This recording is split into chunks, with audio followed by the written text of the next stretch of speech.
Hey everybody, welcome to Hear Us Out. I'm Patrick. And I'm Paul. And it's Tuesday, so it's time for another rapid review. This time round, the film we're looking at is... Torque.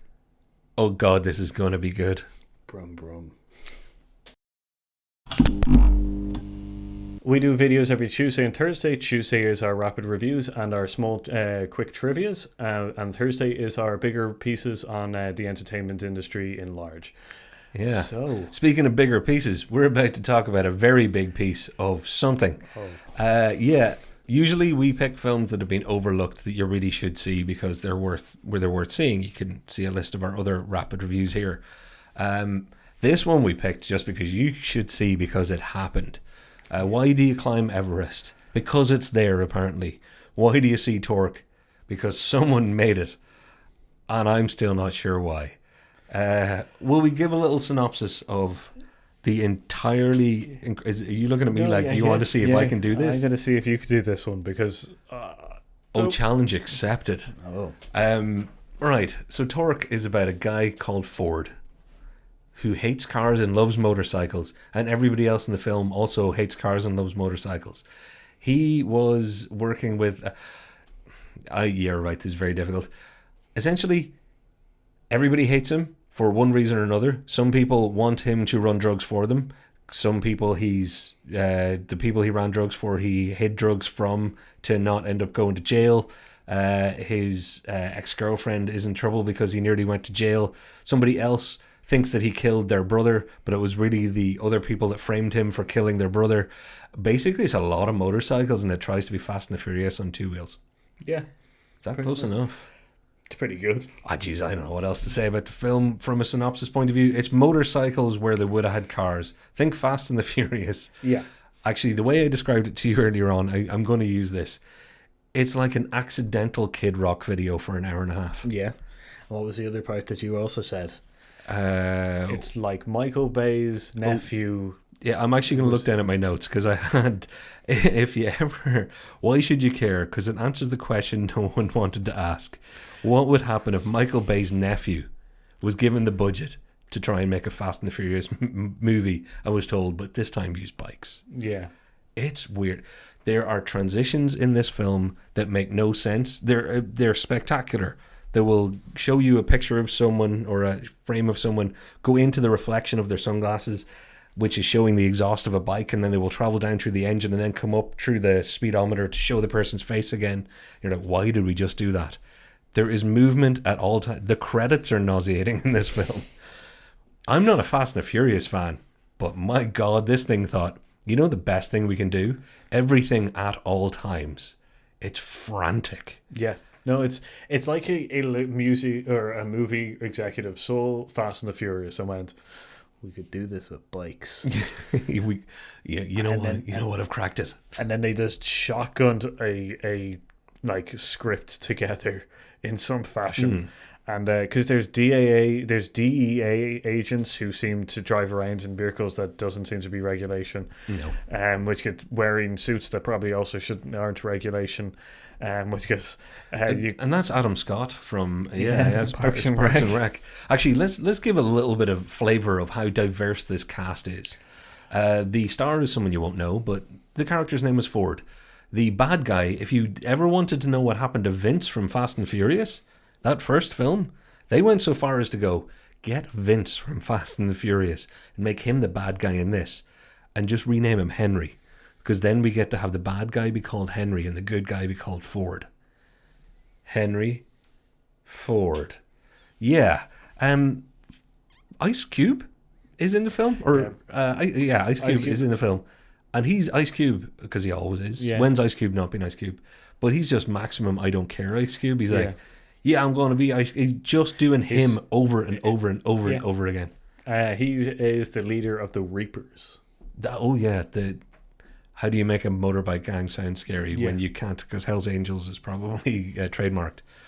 Ice Cube is Ice Cube, except you can tell he's usually him, but you can tell he really doesn't care about this movie. No. Even he is showing that he doesn't care about this movie. Yeah, you can definitely see that the executive in which he was crazy was like, we need to get a star involved, and that's the only way we can get this movie made. And everyone went, no one's going to do this film. you literally have Fast and the Furious, which is going to turn into a franchise. Like, where do you go from here? And they go, the executives went, I know a man. I know that Ice Cube wanted a motorcycle for Christmas. I heard somebody mention it. This film's no longer about cars; it's about motorcycles. The other people in the cast. There is a bunch of comedians. Dane Cook plays, and quite prophetically, he plays a douche repeatedly. Per Dane Cook, everybody really turned on him, and this was maybe the start of all that. Faison Love is in it. There's music stars like Christina Milian is in this. Jamie Presley with black hair, weirdly. So you'll know her from My Name Is Earl and stuff. Like, all sorts of people show up in this movie, and you're like, how did they get all these B to C list people, as they were at the time, together? It's because the Fast and the Furious had done so much. I think everybody was ready to have the next thing. What they didn't realize is this was going to be bad, but kind of good, and spend the entire time pointing out that it hates cars so much that it could never be separated from Fast and the Furious. Yep. The amount of lines and jokes and gags in this thing that reference I hate four wheels, or there's a little spinning sign at the start of it that if you look closely it's saying cars suck. I know. Didn't notice that. I know. We're going to find it and put it up there. Oh my God. It's trying to be Fast and the Furious, get away from it, but can't stop talking about Fast and the Furious. It's an interesting film. It does slightly know what it's doing, which is, in my opinion, the only redeemable quality of this film. It has Vince from Fast and the Furious, man. Yeah. That's where he went.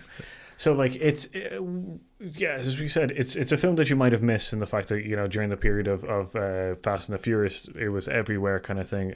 Torque kind of went by. There was another bike film, came slightly after this one as well, but I can't remember it. Which good, but yeah,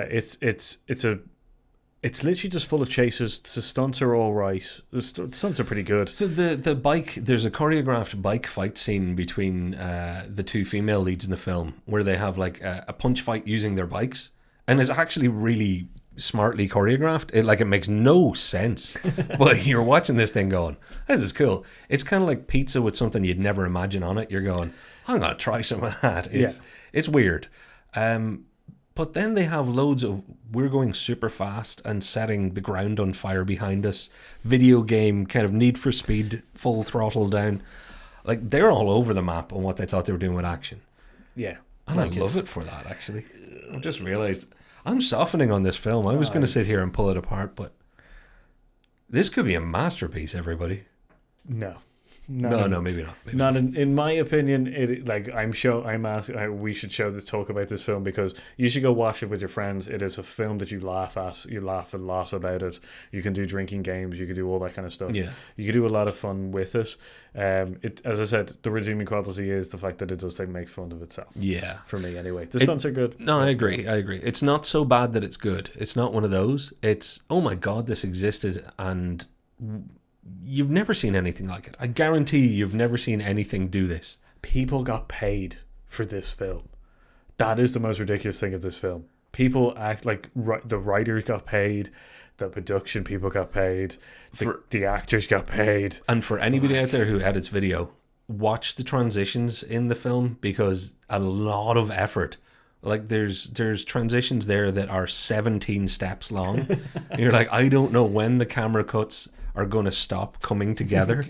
So it's a marvel in and of itself from a cinema point of view. Spinning cameras. Yeah. Oh, the Michael Bay moments. Yeah. Watch it, enjoy it, hate it, do whatever, but you will not be sorry that you did because it's either junk food or it's steak. If you loved it, it's great. But it'll rot your teeth. It's so much fun. Yeah, pretty much. So with that, if you like the film if you've watched the film because of this, comment down below what you thought of the film. If you are a fan of the film, please please talk about it down below. As you can see, Patrick was more in the kind of like, actually this is getting better and better, and I was just like, no, I've it's that has passed. Oh, the haze is. I am well again. So yeah, subscribe, share us out, which just tell a friend. Ring the notification bell. As I said, comment down below what you think of the film and what you think of our review of it. Yeah, And on that note, I was going to say a load of stuff, but no, we got to end this. On that note, I've been Patrick. And I've been Paul. Now, on your bike, we've been Hear Us Out. I know, I thought of that and I knew it'd kill him.